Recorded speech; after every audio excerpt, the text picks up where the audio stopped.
What do you got for me today, Timmy?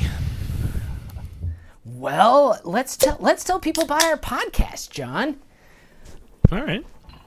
What's the title of that podcast again? I'm bald. I'm blind, and we're Still buddies. We're buddies. Awesome. We've been friends for 30 years. 30 years.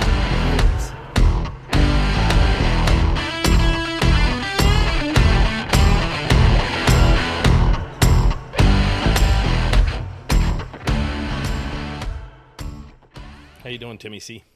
Good. So you're running a minute or two late because some fellow was trying to sell you gutter protection. Yeah. And did you purchase? He's coming back tomorrow. So you're actually sincerely considering it? I don't know. So I had this guy come to the door the other day, and my kid had a friend over, and he knocks on the door. He's like, "Yeah, it's Weed Man." He's like, "I want to talk about weeds." I was like, "Are you for or against?" Or are you selling? Yeah. Are you selling the good kind? Yeah. The 16-year-old just cracked up. The guy's like, against? Well, it is funny you mention that because I used to say there's some stock lines that politicians use in their ads and in their literature, and it's like, well, take a step back and ask who's going to be against that. You know, like I'm for this or I'm against this, what have you, and I'm against teenage suicide. Well, there's a bold stand. I mean, who's going to go out and advocate for it? Well, and it's like every new bill is like the rainbows and puppies bill. Oh, totally. Like, I call it the Oprah effect. I mean, she's a fabulous success story. We talked about her in our previous broadcast, but it is the Oprah effect that everything has to be happy-go-lucky and everybody's great, and the world is a good place. I will go to bat for that. It's just sometimes it's okay to be a little bit down. For sure. Oh, so last time you gave stories about me, so I'm going to give some John Bolin stories. Oh, golly, no. I wasn't. That was just to let people know that you listen to speech at 7 times human speed. Okay. So, this is a good one. So John Bolin, folks, you may not know this. John Bolin can be incredibly loud, and a very persistent guy. So early on in my college career, John Bolin was always nice to me, Johnny, and he would say, "Tim, you're going to be the valedictorian." And I didn't believe it. I was just trying to keep my head above water in college. He kept telling me that. And then when it came time and I gave my valedictory speech, there's, I don't know, a few thousand people in the arena. It gets almost quiet. And then I hear this, "Timmy C!" I do remember that.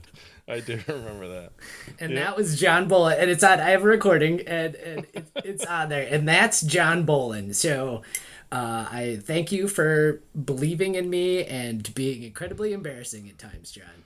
Absolutely. That's the beauty of it. In fact, I think I got you drunk the first time. So That's I remember for another Electra show. was with us. That's for another one. Yeah, we'll save that story. Yeah. So what are we talking about today, Timmy C? What do you got for me? Free speech. Oh, okay. So maybe we should tell everyone the article that you and I both read, which I've used frequently throughout my lectures at university settings and such, because I think it sets the table for free speech and the inherent complexity that it is. Go for it, Professor. Yeah. So it is called In Defense of Prejudice. It was written, some 30 years ago, by a fellow by the name of Jonathan Rauch, R-A-U-C-H. I hope we're not violating any copyrights by doing this, but I would doubt he would care 29 years later. Anyway, he is a unique character in that he is Jewish, he is homosexual, and he is a huge advocate for free speech. The fact that he is Jewish and homosexual are relevant because he specifically ties it back to some of his experience with trying to eradicate hate speech that was dedicated towards or directed towards homosexuals, gays, Jews, and so forth, and says, look, I didn't ask for this. Please don't do it on my behalf. So, Timmy, what are your thoughts on the First Amendment? There's a real non-loaded question. Well, I guess. What's your feeling on First Amendment free speech? Well, I think. Let me give you an experience I had at the University. I was talking with, someone higher up in my healthcare system and somebody from HR, and I made the statement: the speech we need to protect the most is the speech we find the most offensive. And you could have heard a pin drop after they gasped, right? That's my notion, that in order for ideas to win and people to process truth, that we have to be able to at least couch pretty much any idea, no matter how awful it is. Yeah, and I couldn't agree with you more. There is a famous saying by J. William Fulbright, the former senator from Arkansas. He is the namesake for the Fulbright Scholarship. And he used to say, everyone is for the First Amendment in theory until an asshole tries to exercise it.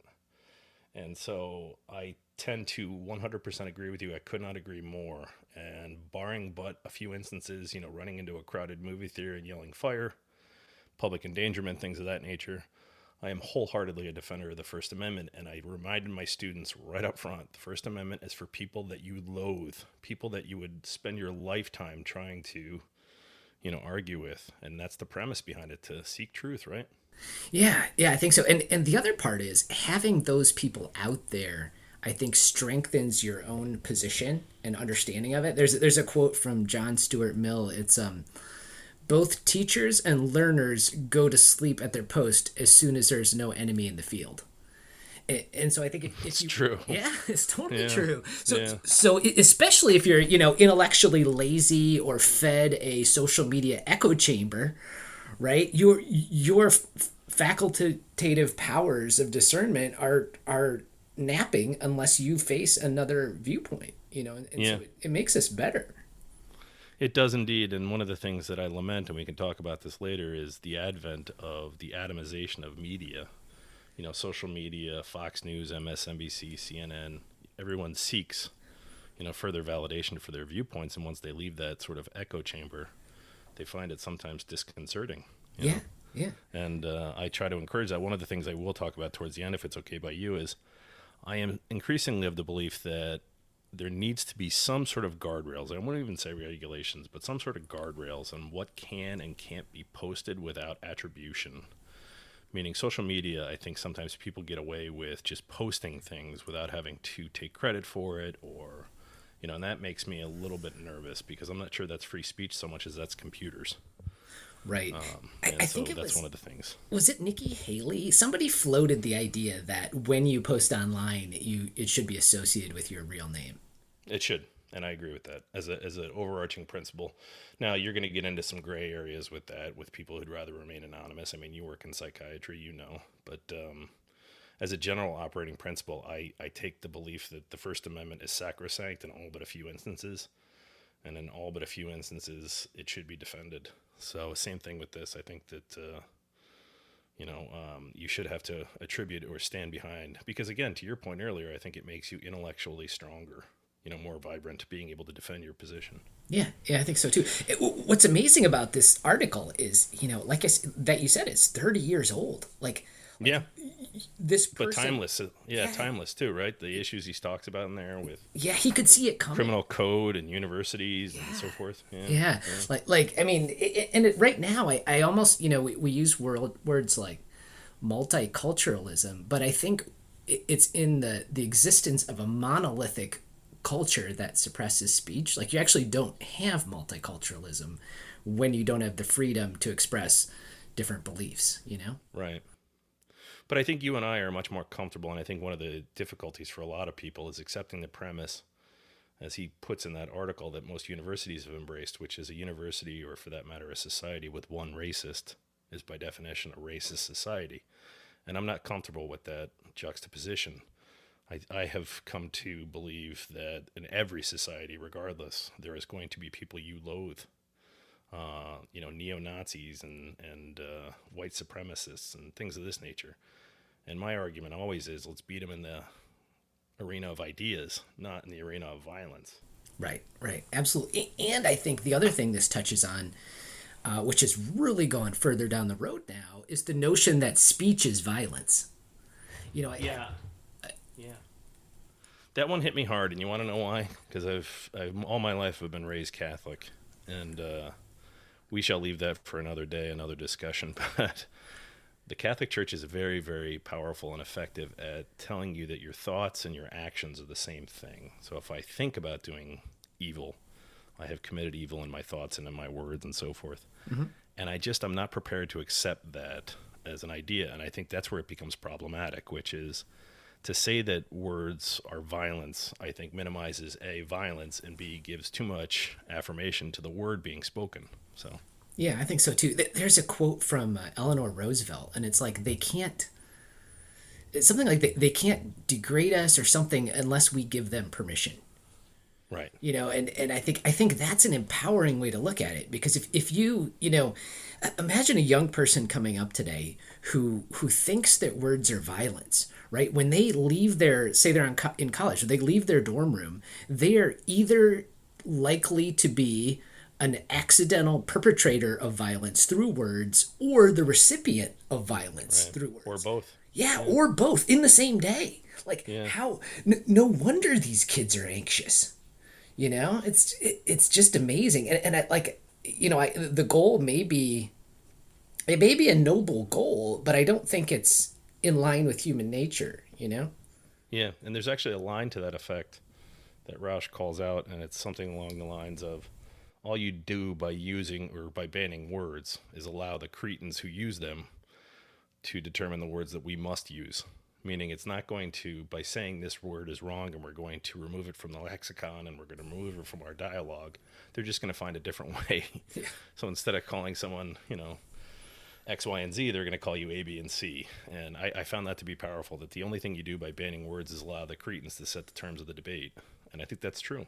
Yeah. But I do think, and I will recognize right up front, that it is easier for me, and I used to tell my students this, as a white, heterosexual, 48-year-old with a dad bod, I haven't exactly, aside from my struggling hairline, haven't exactly been the recipient of terrible racism or sexism or, any of the isms, as it were. So I am fully prepared to say that I can sympathize, but I can't empathize. But that being said, I think I hope, at least in theory, would feel the same if I were a recipient of, at least that's what I hope of myself. Right. Yeah. And to some degree, I've experienced prejudice for sure. Oh, yeah. But it's, I still hold to this notion that, I'm, as a kid, right, we'd say sticks and stones would break my bones. Right. At my kid's school, in just a few years ago, they teach them the end of that phrase is now, but words can hurt forever. And I did not know that. That's a new development. Yeah, it is. Yeah. I live in Madison, Wisconsin. What are you going to say? I was just going to say, did you get picked on because of your vision issues or because of the fact that you're a conservative and perhaps the most liberal college town in America? I try to keep that under wraps from time Perhaps to time. doing a podcast is not the best way to keep it under wraps. Yeah, well, Tennessee. it would sneak out, and then I just said, "Hey, this is who I am," Yeah. So yeah, it's interesting.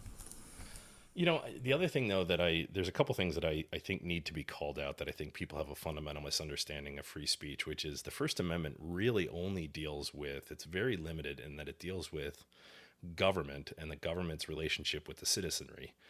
Private enterprises are, but for a few examples, are largely free to do what they so choose. So the reason I bring that up is if a station that was primarily a country music station doesn't play rap, that's not censorship. That's not a violation of principles. That's simple business economics. Now, where this relationship matters is how the government treats you. And, I live in a college town myself. It's part of the state university system here in Pennsylvania. There is every other Saturday either a Ku Klux Klan meeting or a pro-police meeting, and they alternate on the city hall steps. And I enjoy it. It's fun to watch. It's interesting. It's a celebration to me of truly what separates America, which is the ability to say what you should choose, without fear of government intrusion. I think that's a wonderful thing.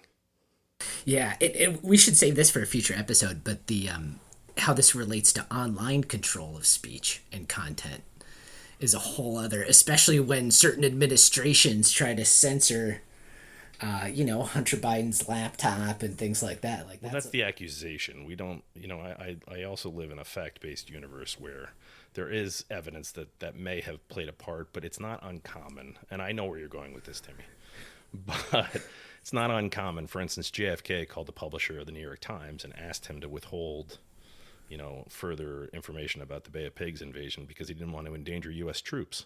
You and I are old enough to remember the cameras on the beaches of Mogadishu when they sent humanitarian aid to Somalia in 1993, and that led to Black Hawk Down and things of that nature. So you're absolutely right. There are instances, and we buttress up against gray areas that need to be adjudicated, I think, individually.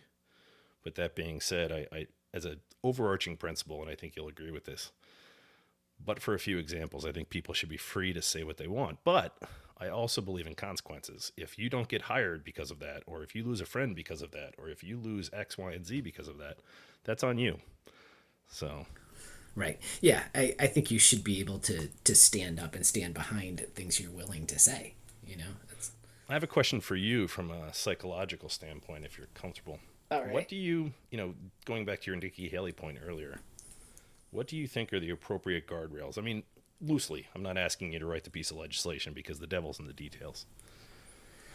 But what is your feeling about posting online and free speech? Because, again, the First Amendment deals with the government's relationship with you, but for a few examples, it really only deals with adults. So a second grader who decides to do X, Y, and Z can be punished. So, those are the two major parameters. It deals with the government's relationship with the citizenry, and you largely have to be an adult, meaning over the age of 18. So what about a 12-year-old who posts something online, things of that nature? Where do you see the guardrails for free speech versus, problems? Yeah, well, I recently read Jonathan Haidt's new book, The Anxious Generation. Yeah, he's all over TV doing interviews now.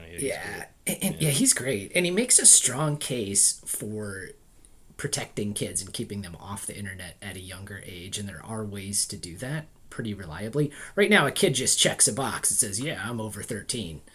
Right.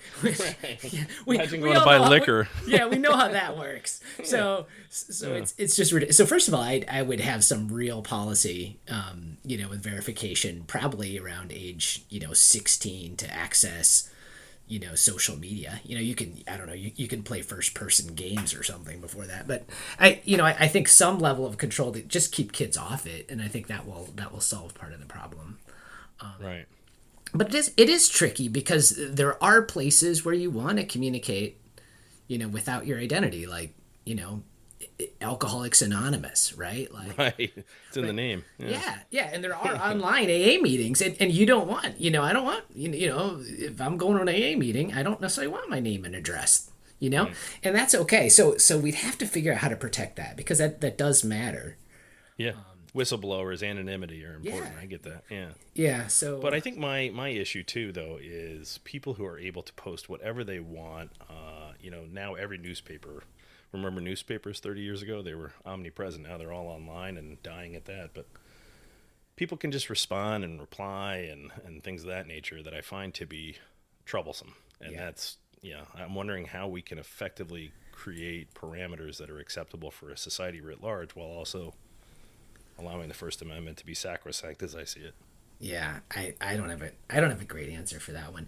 I mean, you could say, if there's a way, and this would be probably completely intrusive and untenable, but if you could control the virality of anonymous info, like, an anonymous tweet could only go to 5 people, Right. Like, I don't know if that would, because what we know is bad ideas travel faster than good ones. Oh yeah. Oh yeah. They what's that famous line that a lie has made its way around the world twice before the truth even gets out of bed? Yeah. Yeah, there's no question. And I think there is an element that people want to believe certain things much more so. Bill Maher on what is the name of his show now? Real Time? Real Time? Real Time, right? Yeah. Right? Yeah. He has a segment called "We Can't Prove It's True, but You Know It to Be," or something along those lines, and that's kind of his shtick about these things that people really want to believe to be true. And I'll just throw in my political one here, that tax cuts automatically create growth. There's really no evidence to support that. So, but we'll go to another one later. So. Yeah. And Timmy, another question for you, because I really want to get your opinion. You, from a psychiatric standpoint, I'm curious, because to your point about Jonathan Haidt's book, it's well received, but what about universities? Because I tend to be disappointed more often than not in universities. And the reason I say that is 50 years ago, universities were bastions of activity and challenging ideas and thoughts, and now they become almost homogenous. And it makes me lament for the students, because if you're not going to engage in these types of discussions, as uncomfortable, or searching for a similar word, they make you, they need to happen, because they're certainly most likely not going to happen in your workplace. They're not going to happen in your 30s the way they do in your teens and in your 20s when you're searching for your identity and who you are. What say you about universities? Because I largely see them as just fundraising arms now. They used to be involved in the public discourse, and now they seem to just want to build a new dorm. Oh my goodness. So I can only speak to, one university I'm closely associated with now. Well, two. You went to one. Yeah, that's true. Well, you went to three. Yeah. But it's incredibly disappointing. I think the university has become corporatized. Its student is no longer a student, it's a consumer. And the consumer is always right. The customer is always right. And once you flip that switch, you're no longer the challenging teacher, because the challenging teacher isn't liked. Right. And so you've totally changed your relationship with the student body. And then when you pile on top things like, student affairs and all the administrative burden, there's a reason they're working on universities, either ideologically or ability wise in administration, right? And you get all that on top. It's tremendously disappointing, because university is the time where you're supposed to stretch and try on new ideas and hear things that challenge you. And when you're brought in, like our university has a slogan where everybody feels like they belong. But you know what? Everybody doesn't belong.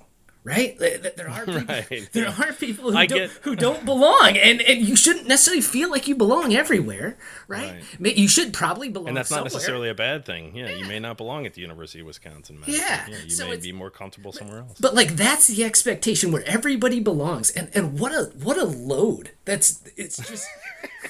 Why don't you tell me how you really feel? I mean, it's just silly, but that's the expectation of the customer, and if you don't satisfy the customer, they can go somewhere else with their federally subsidized loan dollars, and that's how it works. So I'm vastly disappointed in the modern university. I mean, as you can see with things going on campus all over, it's embarrassing, frankly. Yeah, it doesn't resonate with Joe the plumber, or Steve the electrician in Kansas, I suppose, who's seeing these types of things on. And it's important to remember that the cadre of people that are engaged in these types of protests, although campus protest does have a very strong historical record, and more often than not turns out to look good in the eyes of history, it just does not resonate right now with some people. And I don't have any problem with 19-year-olds acting like 19-year-olds, whether it be in Columbia or where have you. I do have a problem with faculty doing the same. Yeah. So, I mean, they have every free speech right, but again, free speech is not absolute, and if their contract is terminated as a consequence, that to me is sort of the price you have to bear. Right. And the other thing that totally doesn't resonate with Joe the plumber is student loan forgiveness. People who make economic choices go into debt. Certainly are there predatory relationships? Are there all?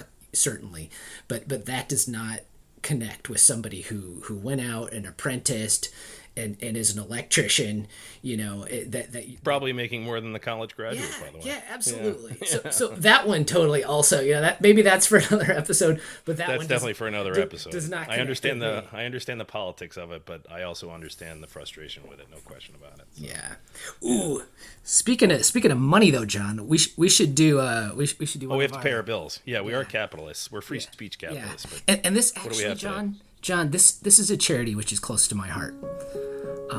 So I'm focusing this to all those blind and visually impaired people who are listening at this moment. Just consider that for around 12 hours a day, these people are helpless. They're unable to read books, find a way around their homes, or even to match their socks. These are the sighted folks all around us, and they are in desperate need of light bulbs. Please consider donating to Lighted for the Sighted. Even a few dollars can buy hours of light and safety for some of the most vulnerable among us. Thanks, John. That one was close to Well my heart. done. That is close to your heart. And I do actually, I have seen, and you dress better than I do sometimes, and I have my faculties. So, yeah. What are we doing? We're doing a little different spin. Yeah, I was just going to say we're going to do the whack job of the week. And then I think what we'll do is end on a positive note. And we're going to incorporate every once in a while. If not weekly, we'll see how it goes with our dozens and dozens of fans. But we'll incorporate hero of the week. So maybe I'll start. Yep. And then you finish, and we'll finish on a positive note heading into the weekend. Does it sound like a plan? Totally. Yeah. So sort of the vibe I'm going to be giving off, because again, to me, it's not so much Trump. It is the people around him that are educated, capable, have extensive CVs and curriculum and work histories and the like that enable this behavior. And so this week, last week was J.D. Vance, the week prior was Bill Barr. This week is going to be Tim Scott. And the reason I picked Tim Scott is because he is someone I may not agree with politically, but I've always respected. He is one of only 12 African Americans to ever serve in the U.S. Senate. He is the only Republican from the South post-Reconstruction. So that is quite an accomplishment. He was, of course, appointed, but he's won an election on his own multiple times. And my disappointment with he is now angling to be Trump's running mate in 2024. That's fine. I understand the cost of politics. But as sort of the payment for that, or the down payment on that, he is already questioning or refusing to commit to the election results that have not happened. So it's bad enough, as I see it, that 60-plus courts ruled on the 2020 election and found no evidence of fraud, no voter irregularity. None of these things are true. But now we're shooting a missile across the bow in anticipation of losing the election. He refused to commit. He was asked a yes and no question, not once, not twice, not 3 times, but 4 times by Kristen Welker, to her credit, on Meet the Press on Sunday. Will you commit to accepting the 2024 election results regardless of what happened? And he said, Donald Trump's going to be the 47th president. And she said, that's not the answer. And he said, well, that's the answer you're going to provide. So I find it just unbelievably disheartening when capable, very intelligent, accomplished people are throwing themselves at the altar of a 6-time bankrupt bullshit artist from New York. But that's for me. So on to you, Timmy. Who's our hero of the week? Well, can I just give you my take on that? Sure, please. I agree with you in a lot of ways on that. I will say, I think it is problematic to ask people what they will do in the future. Oh, come on. Get out of here. We don't do it for Supreme Court nominees, right? Well, we do, but okay. But this is Please tell us your future action in an environment where you have no data about what you're going to do. I think that's kind of a cheap shot. I also think your justification is lacking on sort of, I mean, do we know for a fact that the sun's going to come out in the east tomorrow? No. Do I have data and evidence to suggest it will? Yes. Am I prepared to say it will? Yes. That's all I'm asking of Tim Scott.